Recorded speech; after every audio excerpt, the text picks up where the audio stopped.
want to upload Twitter post on your Webflow site, and you refresh the site and you look at them for the first time, this is what you see, which is really bad. You don't want your user to see that. You don't want your users to wait for the Twitter post to load up. Reason is Twitter isn't the best place to host these tweets, right? It's actually hosted on Twitter platform. Look at the embed code right now. It's hosted on platform twitter.com. So we want to host it on faster Twitter platform, and that will make your Twitter post load so much faster. Look at this. So when I refresh, this is that thing, but this is already loaded. Look at this is loading, this is already loaded, this is still loading, this is already loading. So we're going to, and this is so simple. Here's how we're going to do it, right? So we have it over here, the same.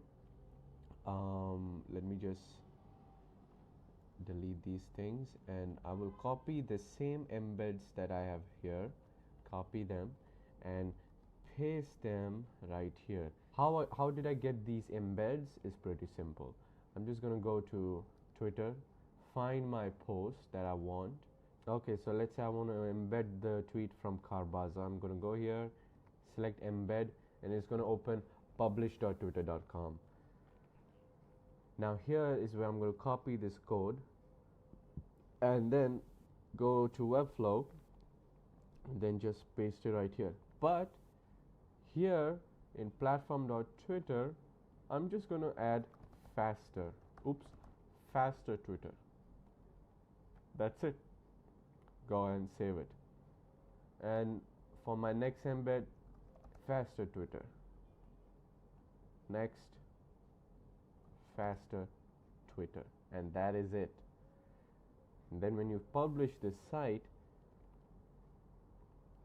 because we are using this faster Twitter hosting platform, and I'm going to link this GitHub in the description below, it's going to load up super fast. So when we just refresh this, this is, did you see that? This is still loading. That is still loaded, and it's super fast.